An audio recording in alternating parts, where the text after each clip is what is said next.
안녕하십니까, 레필입니다. 4월 22일 두산 애너빌리티 보도록 하겠습니다.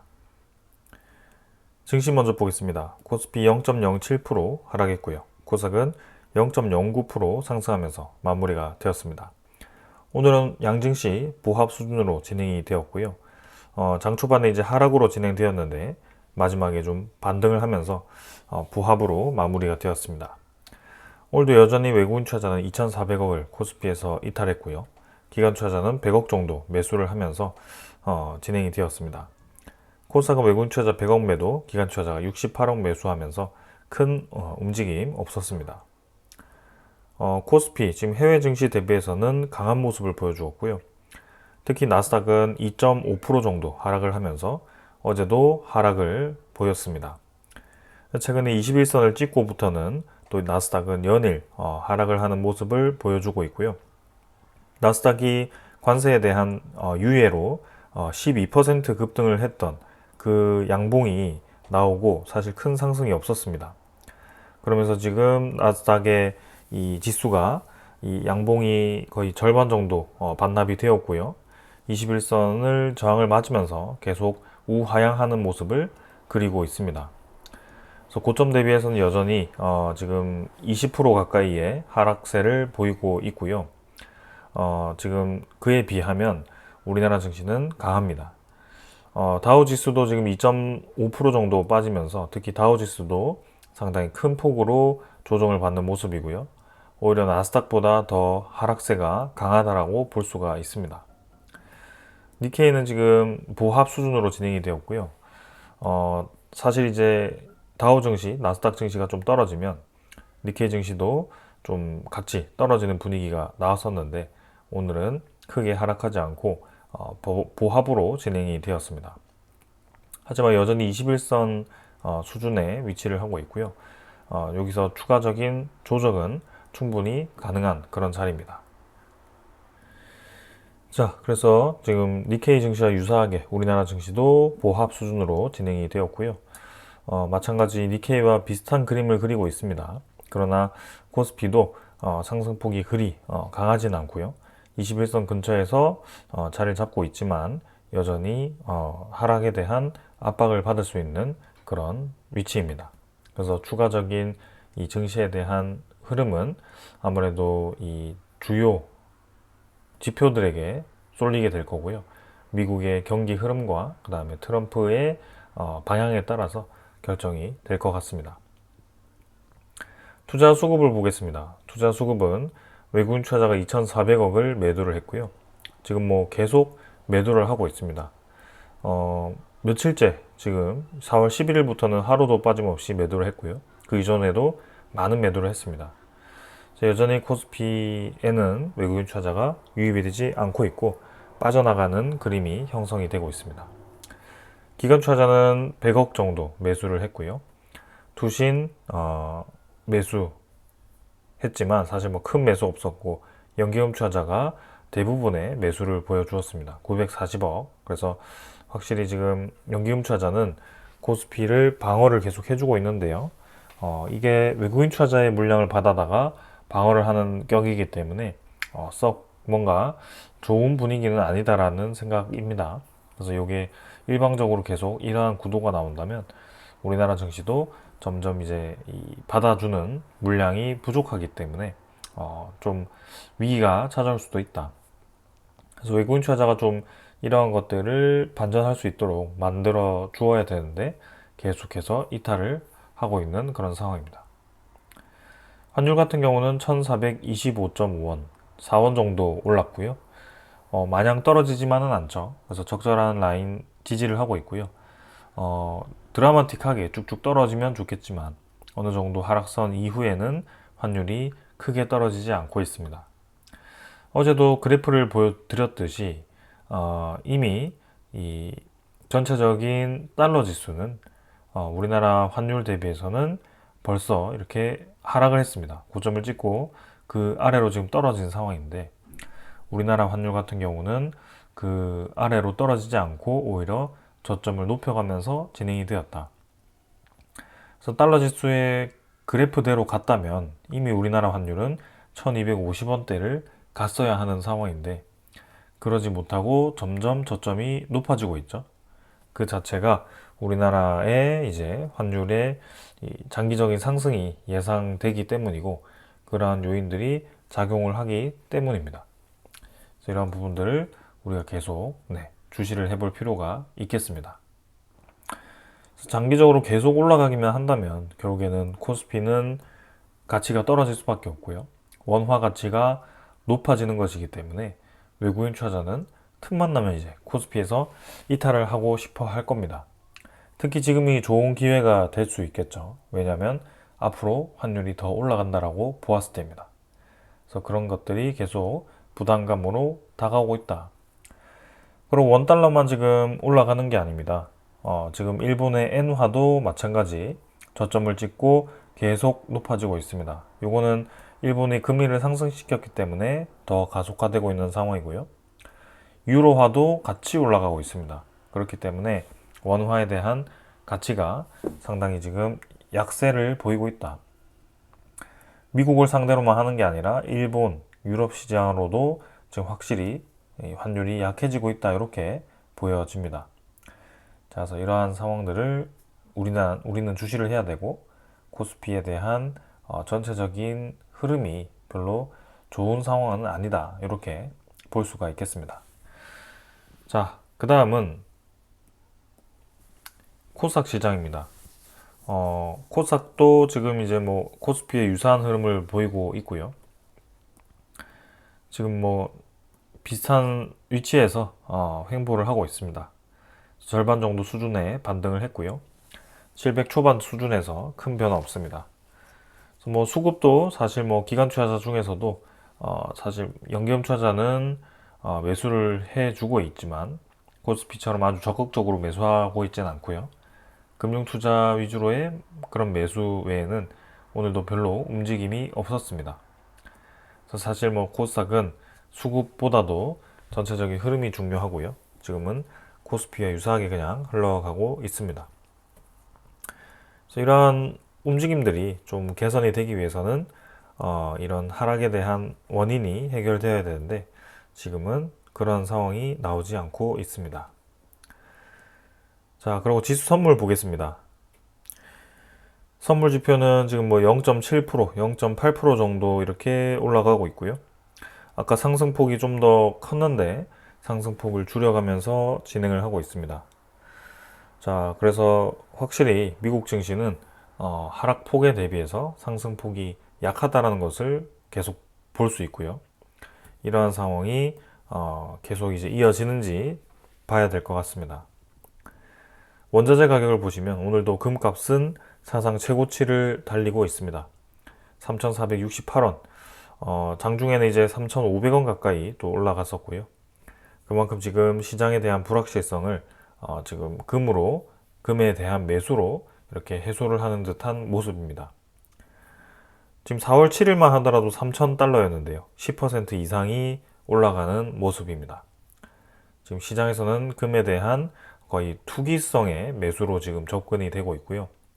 그만큼 트럼프의 관세 전쟁, 특히 미국과 중국의 무역 전쟁이 앞으로 큰 파장을 불러올 수 있다는 것을 보여주는 대목입니다. 자, 그래서 금값도 이렇게 올라가는 것은 정상적인 상황이 아니다. 그만큼 시장이 지금 단기적인 미래에 대해서 아주 불확실하게 생각을 하고 있다. 이렇게 받아들여야 됩니다. 그 다음 국제유가는 63달러로 조금 반등을 하고 있고요. 그 다음에 천연가스도 3달러 수준으로 비슷하게 어제와 유사하게 흘러가고 있습니다. 그래서 지금 중요한 것은 미국의 국채금리가 떨어지는지가 중요한데요. 국채금리가 떨어지지 않고 있습니다. 4.4%입니다. 그래서 4.4%대를 유지를 해서 쭉 이대로 5월달로 진입을 하게 되면 트럼프는 그야말로 부담스러울 수밖에 없습니다. 본인이 이 관세 전쟁을 펼치고 이렇게 이제 시장을 흔들어 놓은 이유가 결국에는 국채금리를 떨어뜨려서 미국의 재정 적자를 해결하기 위함이었는데 그게 지금 반대로 움직여 버리니 완전 속이 터져 버리겠죠. 그래서 이것을 어떻게 해결해야 될지 정말 골치가 아플 겁니다. 그래서 국채금리가 떨어지기 위해서는 결국에는 미국에 대한 채권 수요가 높아지든지 아니면 상대적으로 물가가 빠르게 안정화가 되든지 이러한 방향으로 시장이 움직여야 됩니다. 그래서 물가가 떨어지기 위해서는 러시아와 우크라이나 전쟁이 이런 큰 전쟁이 빠르게 해결돼야 됩니다. 그래서 계속해서 압박을 하고 있죠. 너네 이대로 계속 전쟁 합의 안 하고 질질 끄면 우리 중재하지 않겠다. 이렇게 얘기를 했습니다. 그래서 러시아가 30시간 휴전하겠다라고 일방적으로 얘기를 했지만 그 이후로 크게 뭐 휴전에 대한 내용도 없고 계속 서로 폭격만 주고받은 그런 상황이죠. 오히려 미국은 자기가 급하니까 약한 우크라이나를 압박하면서 나토 가입하지 마 이런 얘기를 하고 있습니다. 그럼 시장 전체에서는 트럼프에 대한 성향을 보았고 미국의 우선주의를 위해서는 무엇이든 할 수 있는 그런 상황이다 라고 했을 때 결코 이 미국의 이 투자에 대해서 좋게 생각하지 않을 겁니다. 그러한 방향으로 가고 있다. 그래서 본인은 러시아 우크라이나 전쟁을 빠르게 해결해서 물가를 떨어뜨릴 그런 이제 예측을 하고 있겠지만 시장은 다르게 흘러갈 수 있다라는 뜻이고요. 그리고 미국의 채권에 대한 수요가 그 이유 때문에 지금 떨어지고 있습니다. 그러면서 미국 국채금리가 올라가는 거죠. 자, 그래서 이게 정말 심각하다. 미국 입장에서는 재정적자를 해결할 수 있는 지금 기미가 보이지 않고 있다. 이렇게 생각을 할 수 있겠습니다. 자, 그래서 시장에 대한 이 둔화 시그널이 원래는 이제 미국의 채권에 대한 수요로 나타나야 되는데 지금은 반대의 움직임으로 나타나고 있다. 이런 뜻이죠. 그래서 채권에 대한 가격이 오히려 떨어지고 달러에 대한 이 지수도 떨어지면서 상당히 지금 혼란스러운 상황입니다. 그래서 실제로 지금 미국의 달러 지수가 9.82, 98.2 이렇게 되어 있고요. 달러 지수가 조금 반등하니까 우리나라 환율도 반등을 하고 있습니다. 지금 심각하게 바라보아야 되는 지표 중에 하나는 N달러입니다. 엔화에 대한 강세가 이어지면서 달러에 대한 약세가 나타나고 있기 때문에 N달러가 계속 이렇게 떨어진다면, 그죠? 엔화에 대한 강세가 계속 나타난다면 엔화가 당연히 상대적으로 가치가 높아질 것이기 때문에 해외에 나가 있는 자산, 특히 미국에 있는 자산 위주로 일본으로 빠르게 회수가 될 겁니다. 그러한 상황이 미국의 이 많은 부채에 대해서 트리거가 당겨질 수 있고 그게 금융위기로도 번져질 수 있는 그런 상황이다라고 계속 말씀드리고 있고 이 부분이 정말 터질지 아니면은 그 이전에 터지기 전에 잘 해소를 해서 아슬아슬하게 잘 막아내면서 다시 이런 경기에 대한 연착륙을 이끌어내서 또 상승을 위한 준비를 해 나갈지 그거는 아무도 알 수 없습니다. 그럼 확실한 것은 지금은 분명히 미국이 아주 높이 금리를 높였다가 유지하다가 금리를 이제 낮추는 그런 시기입니다. 근데 항상 이 낮추는 시기에서 경제에 대한 문제가 생겼었습니다. 이건 거의 공식처럼 나타나거든요. 그래서 이렇게 금리를 높였다가 낮추는 이유가 아주 동일합니다. 물가가 높아져서 금리를 높이게 되고 경기가 좋지 않아져서 금리를 내리게 되는 그 상황. 그 사이클이 이번에도 나타난 거고 그 이전의 경험들이 있기 때문에 그것을 학습해서 잘 버티고는 있지만 시기가 늦어질 뿐이지 점점 그 상황은 악화가 되고 있습니다. 그래서 그러한 것들을 우리가 지켜보면서 이렇게 이해를 하면서 투자를 해야 될 것 같습니다. 자, 그래서 오늘 이 정도로 좀 보았고, 그러면 이제 트럼프는 어떻게 행동을 할 거냐? 경기 침체가 오면 관세가 아닌 금리를 안 내린 탓이다. 마치 경기 침체가 올 거라는 듯이 얘기를 하고 있습니다. 파월, 네가 금리 안 내리면 경기 침체 온다. 그러니까 금리 내려라. 빨리. 이렇게 얘기를 합니다. 어차피 내릴 거 지금 내려 라는 얘기를 하죠. 그럼 트럼프는 목적이 뭐였죠? 아까도 말씀드렸지만 재정적자를 낮춰야 됩니다. 재정적자 낮추기 위해서는 미국의 국채금리가 낮아져야 됩니다. 국채금리가 낮아지기 위해서는 결국에는 물가가 낮아져야 되는데 그게 경기 침체로 이어진다. 그래서 트럼프는 의도적으로 지금 경기 침체를 유도하고 있을 수도 있습니다. 올 5월부터 7월까지 빠르게 부채 상환을 하지 못하면 미국의 디폴트의 우려감이 또 커지게 될 겁니다. 그 전에 지금 승부수를 보고 있는 거고요. 거의 미국과 중국이 무역 전쟁을 이제 중지를 하다시피 거의 단교를 한 수준으로 지금 간 거죠. 왜냐하면 관세가 200% 이렇게 나오는데 어느 누가 이거를 물건을 팔겠습니까?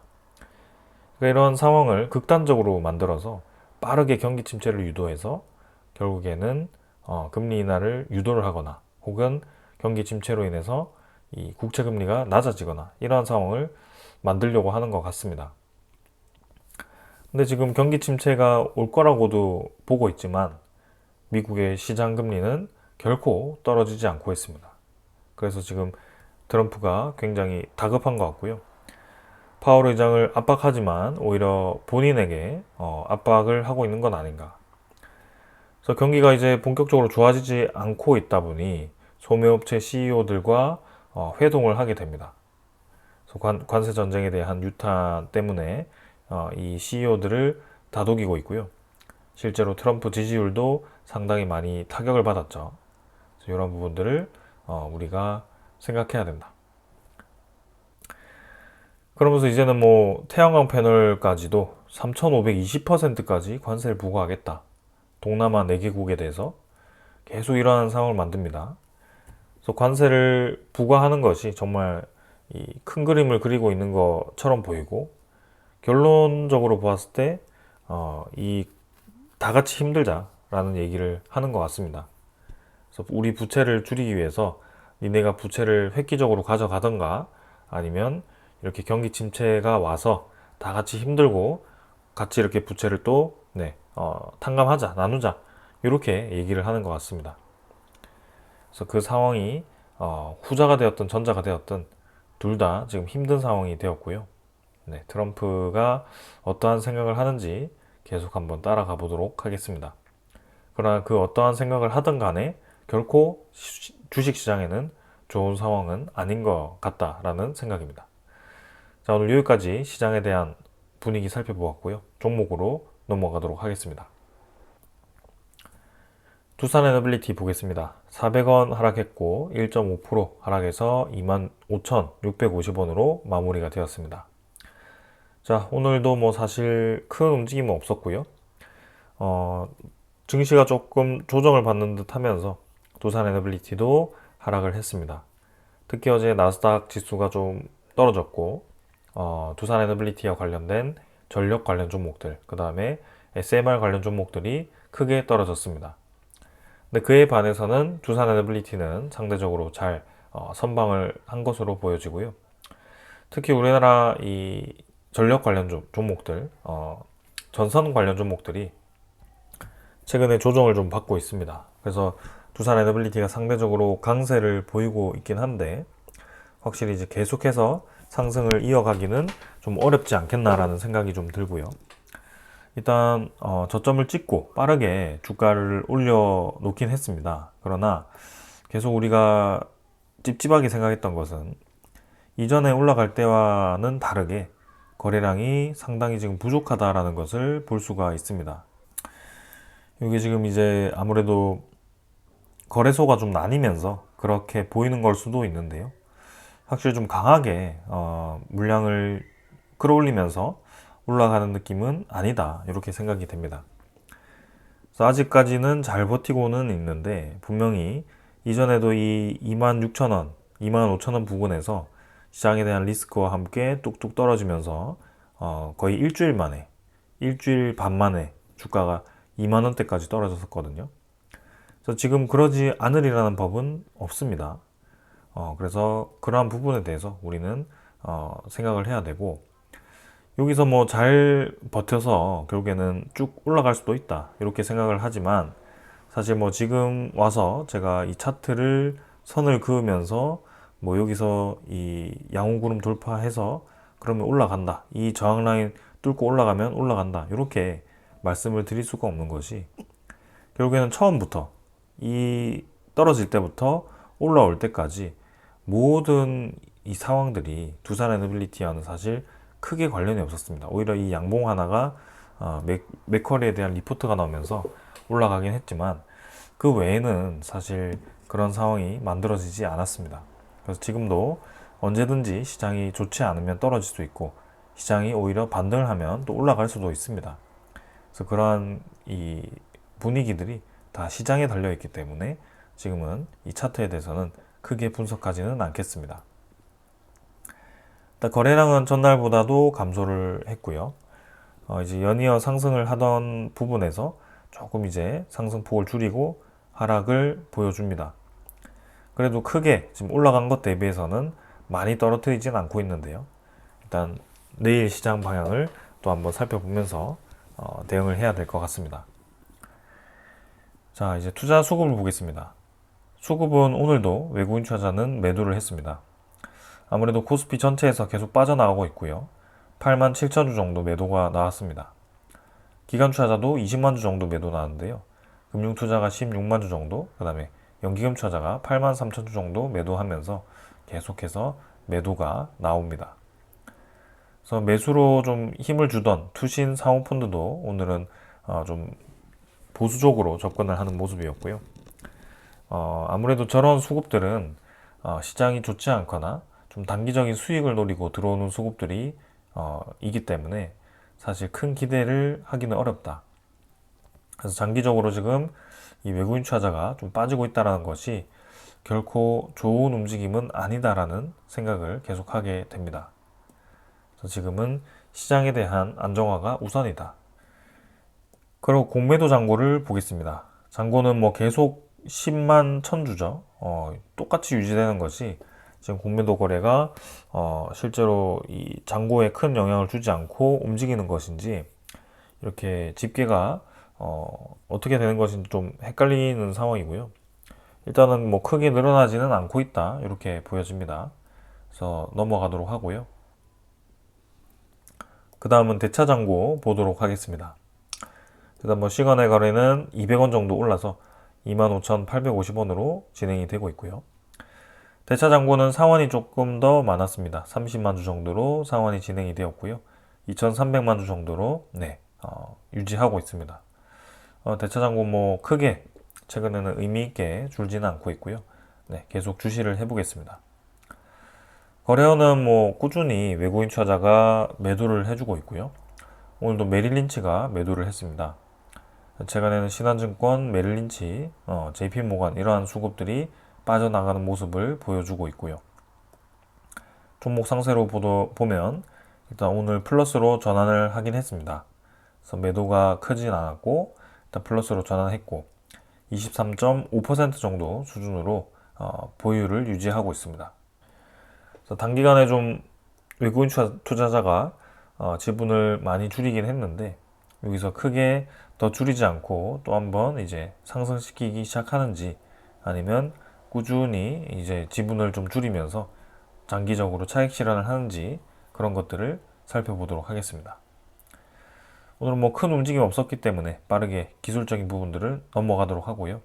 오늘 준비한 소식들을 전달 드리도록 하겠습니다. 자, 두산에너빌리티가 드디어 사우디아라비아 쪽의 최대 주단조 공장의 완공이 코앞이다라고 합니다. 투아이크 주단조 공장에 대해서 지금 이제 합작사를 준비하고 있고요. 이 완공을 앞두고 있다라고 합니다. 원래도 5월쯤에 이게 완공이 된다라고 얘기를 했었고요. 이제 4월 말쯤에 그 얘기가 나오는 걸 보니 계획대로 잘 건설이 진행되는 것 같습니다. 그래서 지금 빈살만 왕세자가 주도하는 비전 2030에 대응해서 현지 생산 기반을 토대로 수주 경쟁력을 확보한다라는 상황이고요. 확실히 지금 사우디 내에 저런 큰 주단조 공장이 생기게 되면 이제 사우디가 그쪽으로 생산을 많이 할 가능성이 크죠. 그래서 두산 에너빌리티 쪽으로 발주를 줄 가능성이 크고요. 개인적으로는 아주 오래 전부터 이 투아이크 주단조 공장을 기대를 해 왔습니다. 그래서 최근에 사우디 쪽에 아주 크게 수주를 하는 것 중에 이유 중에 하나가 이 투하이크 공장이 아닐까라는 생각이 들고요. 올해 상반기에 지금 3조 정도를 수주를 했는데 하반기에도 계속 이어서 이 사우디 쪽에서 수주를 이어나간다면 아주 주가에는 좋은 영향을 줄 수 있을 것 같습니다. 그래서 원전 SMR 할 거 없이 이미 이제 사우디에서 큰 건들이 쉴 새 없이 터져 나온다면 당연히 주가는 올라갈 수밖에 없을 겁니다. 그래서 시장에 대해서 확실하게 이제 이런 어려운 시장을 이겨내기 위해서는 이제는 테마성으로 접근을 할 수밖에 없고, 특히 이 전력 관련 혹은 이제 사우디 쪽에 이런 인프라 관련 수주들이 확실하게 크게 터져준다면 두산에너빌리티는 조금 더 힘을 받을 수도 있을 것 같습니다. 일단 양방향 다 우리가 생각할 수밖에 없고요. 지금은 신규 투자를 해서 내가 3만 원까지 단기적으로 노리겠다, 혹은 그 이상으로 노려보겠다 라는 것보다는 지금은 조금 기다리면서 지켜볼 때고, 가진 분들 입장에서는 충분히 3만 원까지도 가볼만 하다 이렇게 생각할 수 있겠죠. 근데 신규로 들어가기에는 무리가 좀 있다 이렇게 말씀을 드립니다. 그리고 이제 미국의 다우가 이제 두산과 DLENC가 투자한 엑스에너지 SMR의 건설 허가 신청을 했다라고 합니다.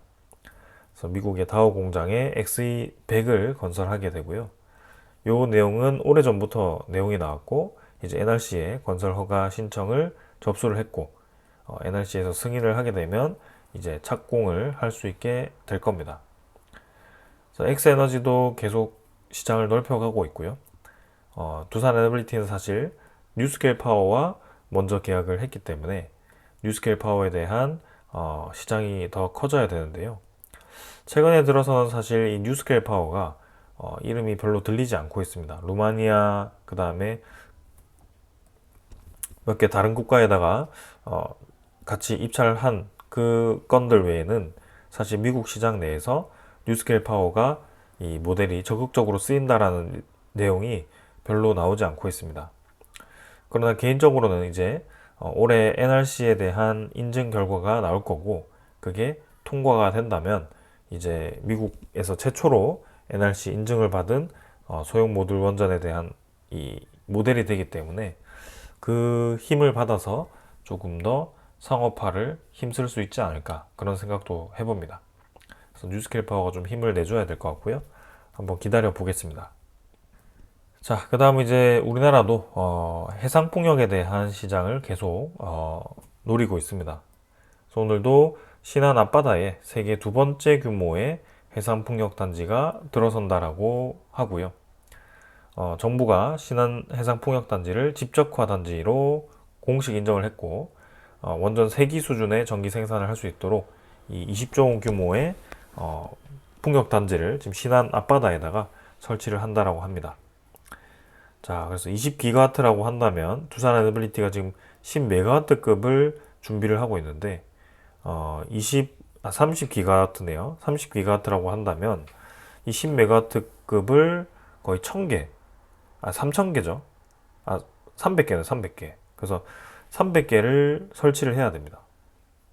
엄청나게 많은 물량이죠. 그래서 아무래도 두산에너빌리티 뿐만이 아니라 여러 이제 터빈 개발 기업들이 같이 이제 뛰어들 거고요. 그 중에 두산에너빌리티도 한몫을 할 것 같습니다. 두산 지오솔루션과 두산에너빌리티가 합작해서 들어갈 거고요.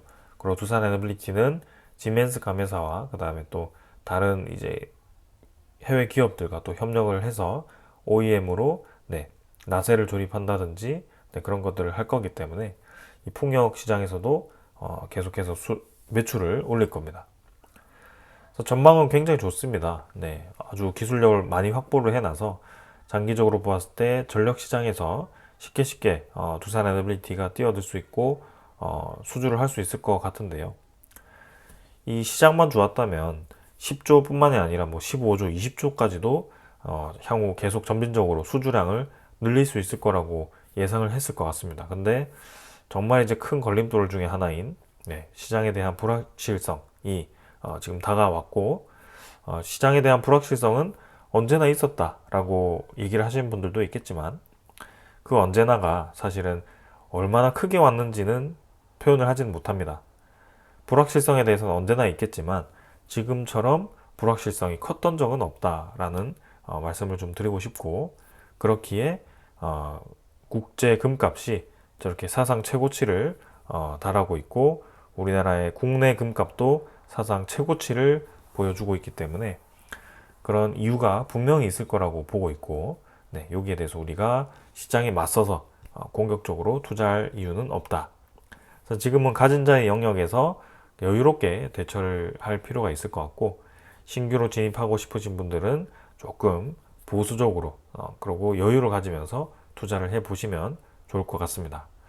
자, 오늘 여기까지 하고 마무리 하도록 하겠습니다. 내일은 이제 미국의 소매 지표가 발표되면서 또 미국의 중요한 지표들이 발표되기 때문에 또 거기에 시장이 영향을 받을 수도 있고요. 네, 향후 이제 시장이 어떻게 되는지는 이제 트럼프의 행동에 따라 달려있기 때문에 그 부분을 계속 주시를 해보도록 하겠습니다. 자, 오늘 여기까지 하겠습니다. 감사합니다.